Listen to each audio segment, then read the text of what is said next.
about the introductory part of the chapter atom.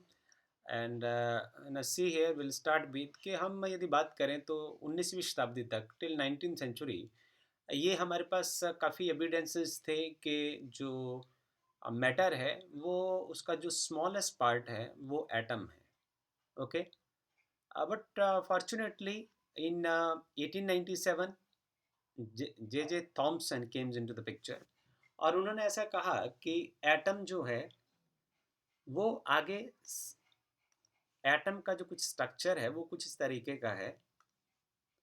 It is as it is explain in the diagram. आप इसको यहाँ देखें. ये हमारे पास एक डायग्राम अवेलेबल है. इस फिगर में हम देखें जे जे थॉम्सन ने कहा कि जो एटम है उसके अंदर इलेक्ट्रॉन्स होते हैं. और सबसे सुंदर बात ये कही कि आप जिस भी एलिमेंट की बात करें चाहे वो हाइड्रोजन है, what ever it is hydrogen, it may be sodium, it may be potassium, it may be calcium, it may be magnesium और any other element. इन सभी एलिमेंट्स के जो इलेक्ट्रॉन्स होते हैं वो सब एक ही तरह के होते हैं.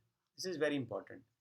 साथ में उन्होंने कहा कि जो एटम के अंदर जो नेगेटिवली चार्ज इलेक्ट्रॉन्स होते हैं और इनका एग्जिस्टेंस होता है और जो एटम अपने आप में इलेक्ट्रिकली न्यूट्रल होता है. तो आप मैथमेटिक्स करते हैं, इससे आप आराम से समझ जाएंगे कि यदि नेगेटिवली चार्ज इलेक्ट्रॉन्स होते हैं और atom as a whole neutral होता है, इसका मतलब क्या साफ हुआ कि जितना एटम के अंदर नेगेटिव चार्ज होता है उतना ही उसके अंदर पॉजिटिव चार्ज होता है. सवाल अब ये पैदा होता है कि यदि इसके अंदर नेगेटिव चार्ज भी है और पॉजिटिव चार्ज भी है तो उसका अरेंजमेंट किस तरीके का है. इन कॉमन यदि हम बात करें तो हमें अब ये बात करनी शेष रहती है कि एटम का इंटरनल स्ट्रक्चर किस तरीके का होता है. सो जहाँ तक सवाल है कि एटम का इंटरनल स्ट्रक्चर किस तरीके का होता है, तो जे जे थॉम्सन ने अपना एक मॉडल बनाया, एक रफ स्ट्रक्चर बनाया कि मुझे लगता है कि जो एटम है वो इस तरीके का होना चाहिए. सो उन्होंने 1898 ईस्वी में क्या कहा, उन्होंने कहा कि जो पॉजिटिव चार्ज होता है एटम के अंदर इलेक्ट्रॉन्स होते हैं और नेगेटिव चार्ज इलेक्ट्रॉन्स होते हैं और पॉजिटिव चार्ज होता है. तो उन्होंने कहा कि जो पॉजिटिव चार्ज होता है, तो आप इस बैटर मॉलन का जो डायग्राम है इसको आप ध्यान से देखें. जो आप रेड पोर्शन यहाँ देख रहे हो ये सारा पॉजिटिव चार्ज को रिप्रेजेंट करता है. तो जे जे थॉम्सन के मुताबिक उन्होंने कहा कि जो पॉजिटिव चार्ज होता है वो इक्वली डिस्ट्रीब्यूटेड होता है थ्रू आउट द एटम. सारे एटम में पॉजिटिव चार्ज डिस्ट्रीब्यूट होता है. तो अब बात आती है कि तो इलेक्ट्रॉन कहाँ होते हैं. तो उन्होंने कहा कि जिस तरीके से तरबूज के बीज छुपे होते हैं उसी तरीके से जो इलेक्ट्रॉन है वो पॉजिटिव चार्ज के बीच में इम्बेडेड होते हैं.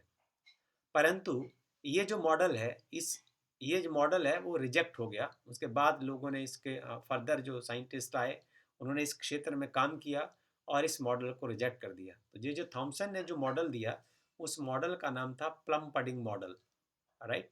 सो this is all about the J J Thomson model of an atom. So आगे हम यदि इसको चर्चा को इंट्रोडक्शन के की चर्चा को हम आगे बढ़ाएं, क्योंकि ये सब चीज़ें हम इस चैप्टर में अंदर जाके पढ़ने वाले हैं तो वहाँ आपको चीज़ें बहुत आसानी से क्लियर हो जाएंगी. हम जानते हैं कि यदि हमारे पास मैटर एक कंडेंस स्टेट में हो तो मैटर सॉलिड की फॉर्म में हो सकती है, लिक्विड की फॉर्म में हो सकती है या डेंस गैस की फॉर्म में हो सकती है. तो इसमें यदि वो कंडेंस स्टेट में, इसका मतलब उसके जो एटम्स और मॉलिक्यूल्स जो हैं वो बहुत नज़दीक होंगे. जब टेम्परेचर इंक्रीज होता है तो ये जो कंडेंस्ड मैटर है ये इलेक्ट्रोमैग्नेटिक रेडिएशंस अमिट करती है. दिस कंडेंस्ड मैटर अमिट द इलेक्ट्रोमैग्नेटिक रेडिएशन. और ये जो इलेक्ट्रोमैग्नेटिक रेडिएशंस होती है इनका जो स्पेक्ट्रम होता है वो कॉन्टिन्यूस होता है. कॉन्टिन्यूस स्पेक्ट्रम होने का मतलब ये है कि इसमें सब तरह की जो वेवलेंथ है वो प्रेजेंट होती है, वेवलेंथ मिस नहीं होती. Right. This spectrum of the wavelength is continuous. This means there is no missing wavelength. Right. So पर फर्क इतना है कि ये जो सभी तरीके की वेवलेंथ तो होती है पर उनकी जो इंटेंसिटीज होती है वो अलग अलग होती है. ओके. और ये इनका जो सोर्स है, ये जो इलेक्ट्रोमैग्नेटिक रेडिएशंस निकलती है इनका जो सोर्स होता है वो ये होता है कि जो कंडेंस्ड मैटर में एटम्स और जो मॉलिक्यूल्स होते हैं वो टेम्परेचर इंक्रीज होने के बाद एक दूसरे के साथ इंटरेक्ट करते हैं. सो it is all because of the interaction of the atoms with or molecules with their neighbors. Okay, condensed matter consider करते हैं और उसका टेम्परेचर हम इंक्रीज करते हैं, तो हमने ये देखा है कि it will emit the electromagnetic radiation. Condensed matter हो सकता है सॉलिड, लिक्विड और डेंस गैस.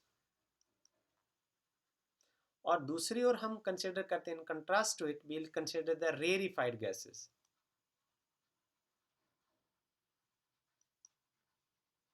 और रेरिफाइड गैसेस कैसी होंगी?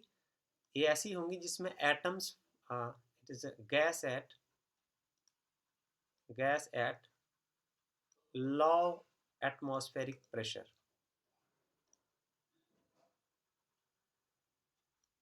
ओके, इसमें हमने क्या देखा था कि इसका जो स्पेक्ट्रम होगा, वो कॉन्टिन्यूस होगा. It will produce continuous spectrum. Okay, continuous spectrum means all wavelength will be present. All wavelength will be present. हालांकि जो उनकी जो इंटेंसिटी होगी वो वेरी करेगी. Intensity will very, right. And इसमें इसका जो सोर्स रहेगा वो होगा interaction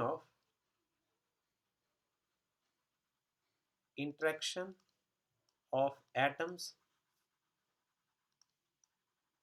and molecules with neighbours. इसमें जो एटम्स और मॉलिक्यूल्स होंगे वो अपने पड़ोस के जो एटम्स और मॉलिक्यूल के साथ इंटरेक्ट करने के बाद इलेक्ट्रोमैग्नेटिक रेडिएशंस पैदा करेंगे. और इन इलेक्ट्रोमैग्नेटिक रेडिएशंस की जो वेवलेंथ होगी वो कॉन्टिन्यूस होगी. Means all wavelength will present, right. अब हम चलते हैं कि यदि इसके कंपैरिजन में हम एक रेरिफाइड गैस लेते हैं, तो रेरिफाइड गैस को बताया कि ये गैस होती है लो एटमॉस्फेयर प्रेशर के ऊपर. इसका मतलब इसके जो एटम्स होते हैं, कंडेंस्ड मैटर में एटम बिल्कुल एक दूसरे के साथ साथ चिपके होते हैं, पर जो रेरिफाइड में गैस में होंगे वो जो एटम्स होंगे वो एक दूसरे के फार अपार्ट होंगे because of the low atmosphere pressure. इसमें डिफरेंस कहाँ आएगा? सबसे पहले हम स्पेक्ट्रम की बात करते हैं. इसका जो स्पेक्ट्रम होगा, जो इलेक्ट्रोमैग्नेटिक रेडिएशंस वेवलेंथ प्रोड्यूस करेंगी, वो कॉन्टिन्यूस नहीं होगा. सबसे पहले वो डिस्क्रीट होगा. इसका जो स्पेक्ट्रम होगा वो डिस्क्रीट होगा. Means few wavelengths are missing. few wavelengths are there are few missing wavelengths. okay, so इसमें कुछ जो होगी ब्राइट लाइंस होंगी. डिस्क्रीट होने का मतलब है कुछ ब्राइट लाइंस होंगी तो बीच में डार्क लाइंस होंगी. अगली बात है, इसके हम कंपैरिजन में ही बात करते हैं. ये पैदा कैसे होता है? क्योंकि इसमें इंटरेक्शन पॉसिबल नहीं है because the atoms are very far apart. So it is all because of the single atom single atom ऐसे लिख देते हैं. Single atom will contribute.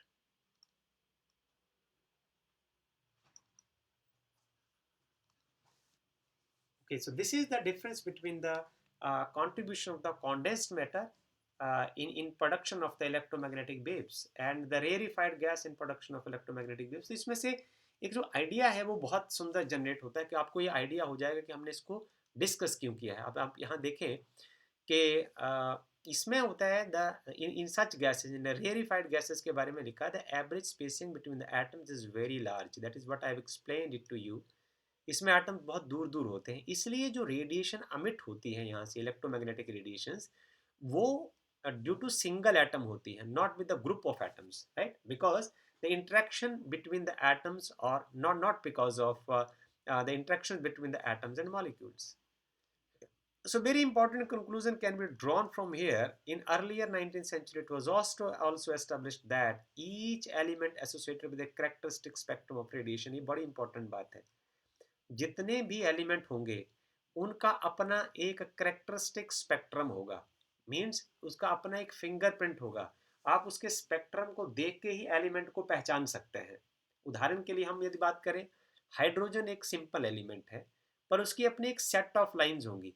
यदि हम स्पेक्ट्रम को डिटेल में आगे हम पढ़ेंगे स्पेक्ट्रम को डिटेल में, तो हाइड्रोजन स्पेक्ट्रम की अपनी एक सेट ऑफ लाइंस होंगी, उनकी एक फिक्स रिलेटिव पोजीशन होगी, और उस रिलेटिव पोजीशन और स्पेक्ट्रम को देख के हम अंदाज़ा लगा लेंगे कि ये स्पेक्ट्रम जो है हाइड्रोजन का है। तो जब हमने किसी आदमी को पहचानना होता है ना, तो उसके अंगूठे का निशान लगा देते हैं। तो अंगूठे का निशान जो फिंगरप्रिंट होते हैं हर आदमी के अलग अलग होते हैं, आप जानते हैं। इसी तरीके से हर एलिमेंट की पहचान करने के लिए परमात्मा ने उसका एक स्पेक्ट्रम दिया होता है, और वो जो स्पेक्ट्रम होता है हर एलिमेंट का यूनिक होता है। तो हम स्पेक्ट्रम को देख के ये अंदाज़ा लगा सकते हैं कि आप हाइड्रोजन की बात कर रहे हैं, हीलियम की बात कर रहे हैं, कैल्शियम की बात कर रहे हैं, किसी भी और एलिमेंट की बात कर रहे हैं।